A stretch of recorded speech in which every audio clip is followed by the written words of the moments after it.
My name is Ding Dong. I am the writer of Dominador Gonzalez, National Artist. Hi, I'm Ara Vinzon. I'm the playwright of Lipstick at Pulbura. Hi, I'm Neil. I'm the playwright of Jesus na sa US. Ako si Andrew. Ako ang writer ng Ang Awit ng Dalagang Marmol.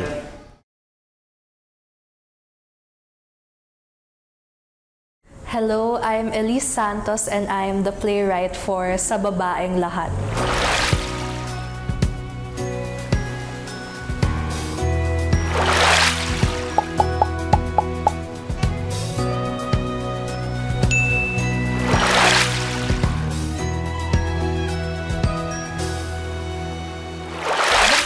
Fictional retelling of Erlinda ng Bataan, who is said to be raped by the Japanese forces during the Second World War. And then years after that, there was another account saying that she was a guerrilla fighter.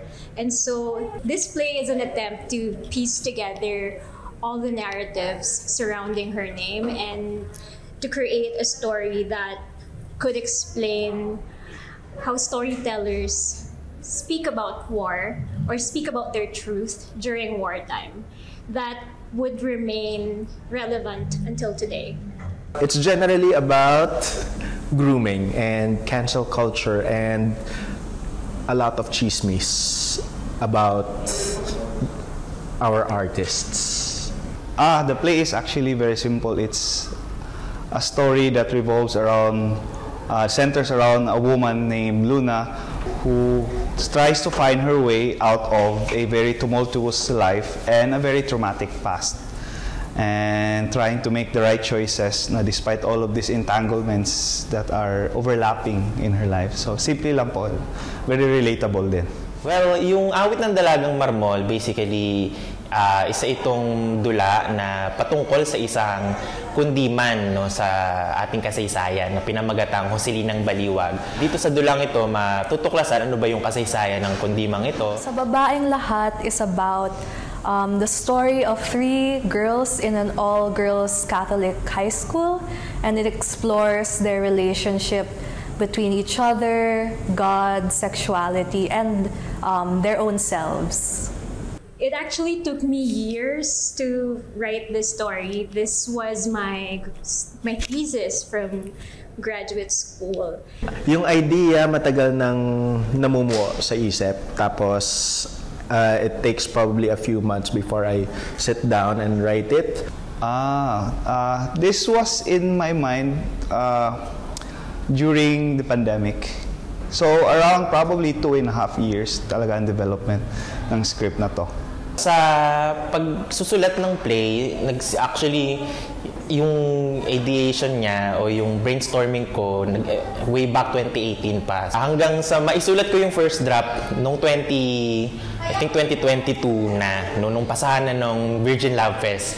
I originally wrote this script for a class in school in 2019, and around 2023 I revisited it so that I could edit it.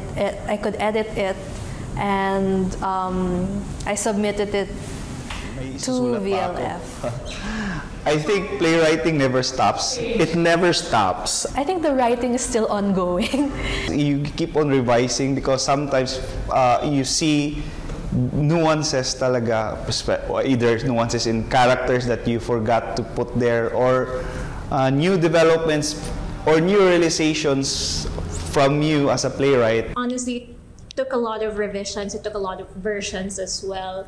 There's definitely a lot of input that has been helpful for the writing process, as opposed to if it were just me. It's very collaborative and it's very reminiscent of like collective writing, I think. Nung napili na nga siya, luckily, ay nagsimula na yung revision.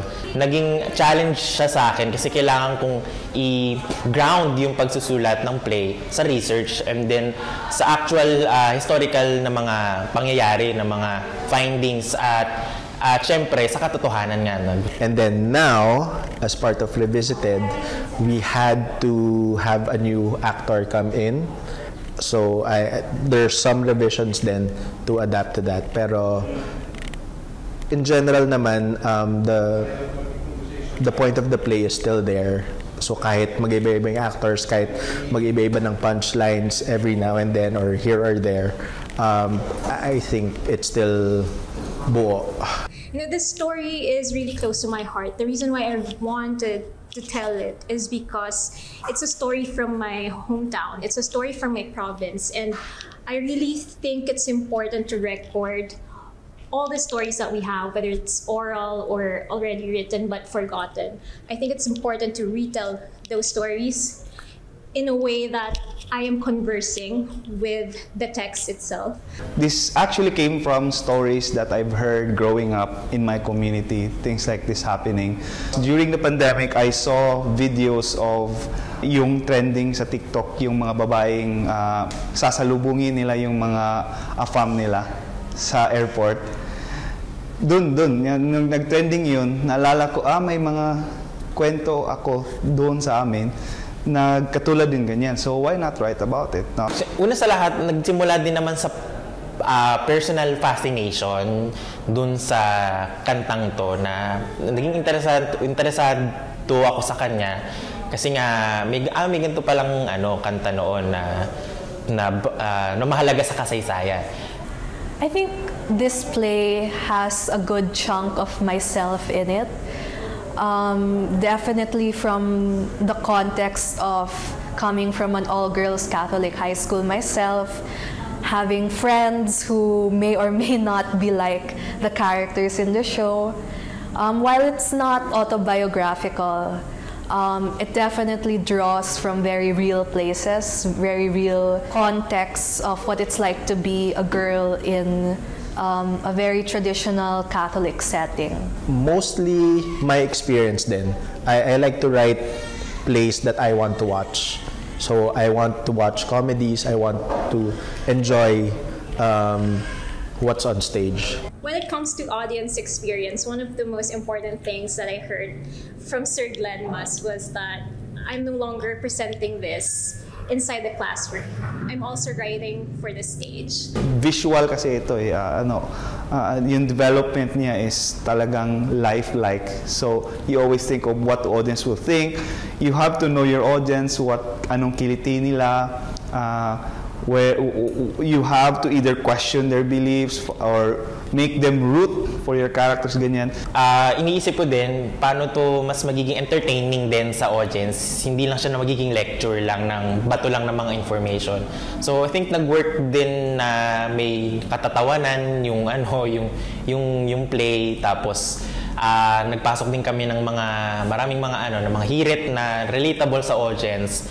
This play is a comedy. So I think I was very conscious of how to try and make it funny naman.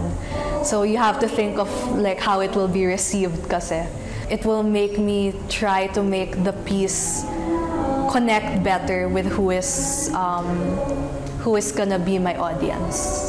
For me, ang major takeaway is that it's not all black and white. There aren't always clear sides.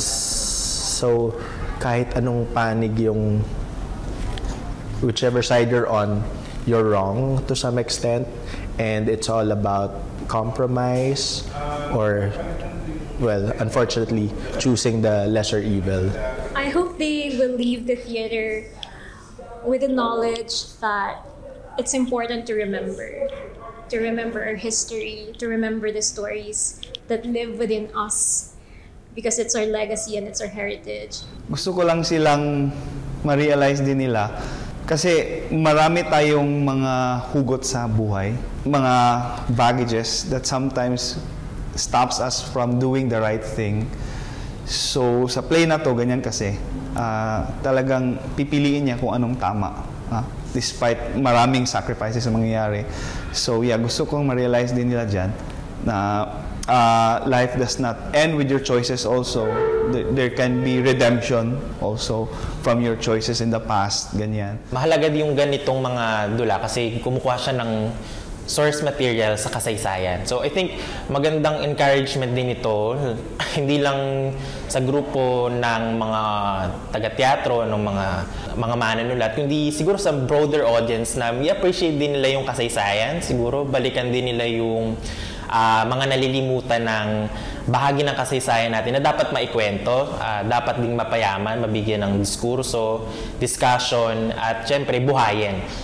And so to me, it's important that the audience would grasp what I want to say, what I think is important for them to think when they leave the theater. Naalala ko, no, sabi ni Sir Ian sa akin, no, parang history is waiting to be discovered. Yung sining daw yung bumubuhay ng kasaysayan. So, malaking part din ng lesson and siguro inspiration ito na gamitin din yung sining para buhayin din yung kasaysayan. So, parang yan. Mayong hapon sa tanan, ginaawhag ta mo nga manglantaw sa akong dula nga nganlan og Jesus na sa US karong Hunyo 12 taman sa 30. Ali ka mo, tanaw ta. Nood kayo Lab Fest. Yun lang.